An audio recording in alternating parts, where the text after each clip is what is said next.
May 12 ഈ തീയതിയിൽ തിരുസഭ അനുസ്മരിക്കുന്ന വിശുദ്ധർ: വിശുദ്ധ നെരയൂസും അക്വിലയൂസും, വിശുദ്ധ പങ്ക്രാസ്, വിശുദ്ധ എദൽഗാർഡ്, വിശുദ്ധ ഡിയോമ, വിശുദ്ധ ഡെയ്നീഷ്യസ്, വിശുദ്ധ ഡൊമിനിക്, വിശുദ്ധ എപ്പിഫാനിയൂസ്, വിശുദ്ധ ജർമാനൂസ്.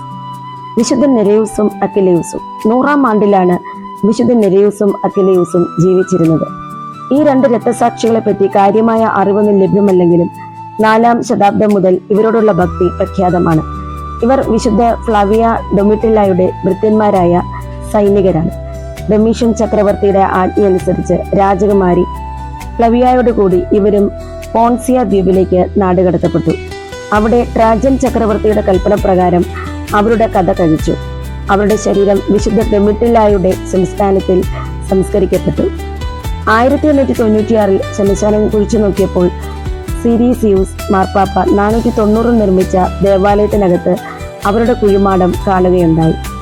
അവരുടെ രക്തസാക്ഷിത്വം കഴിഞ്ഞ് 200 വർഷത്തിനു ശേഷം ഗ്രിഗറിയോസ് മാർപ്പാപ്പ ചെയ്ത പ്രസംഗത്തിൽ പ്രകാരം പറഞ്ഞു: നാം ആരുടെ പാർശ്വത്തെ സമ്മേളിച്ചിരിക്കുന്നുവോ ആ വിശുദ്ധൻ സമാധാനവും സമ്പത്തും ആരോഗ്യവും വാഗ്ദാനം ചെയ്യുന്ന ലോകത്തെ വെറുക്കുകയും ചവിട്ടിത്തേക്കുകയും ചെയ്തു.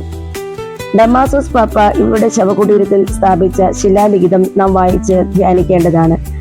സൈനികരായ നെരയൂസും അക്വിലയൂസും ഭയനിമിത്തം സ്വേച്ഛാധിപതിയുടെ ക്രൂരമായ കൽപ്പനകൾ നിറവേറ്റിക്കൊണ്ടിരിക്കുകയായിരുന്നു. അത്ഭുതം! ഒരു നിമിഷത്തിൽ പെട്ടെന്ന് അവരുടെ മർദ്ദനോത്സുകത നിലയ്ക്കുന്നു. അവർ മാനസാന്തരപ്പെട്ടു. ദുഷ്ടനേതാവിന്റെ പാളയത്തിൽ നിന്ന് തങ്ങളുടെ പോർച്ചട്ടയും പരിചയും രക്തപങ്കിലമായ അസ്ത്രങ്ങളും വലിച്ചെറിഞ്ഞ് അവർ പലായനം ചെയ്യുന്നു. ക്രിസ്തുവിലുള്ള വിശ്വാസം ഏറ്റുപറയുന്നതിൽ അവർ ആനന്ദം കൊണ്ടു. വിശുദ്ധ ജമ്മ ഗൽഗാനിയുടെ വാക്കുകൾ ഇനി നമുക്ക് വിചിന്തനം ചെയ്യാം. ഈശോ തന്റെ സ്നേഹത്തിൽ കുറച്ച് എന്നിൽ ജ്വലിപ്പിക്കുന്നത് വരെ എനിക്ക് യാതൊരു ആശ്വാസവുമില്ല, ഉണ്ടാവുകയുമില്ല. ഈശോയെ സ്നേഹിക്കുക, മറ്റൊന്നിനെയും സ്നേഹിക്കേണ്ട. വിശുദ്ധരായ നെരയൂസെ, അക്വിലയൂസെ, ലോക സമാധാനത്തിനു വേണ്ടി പിതാവായ ദൈവത്തോട് നിരന്തരം മധ്യസ്ഥം വഹിച്ച് പ്രാർത്ഥിക്കണമേ.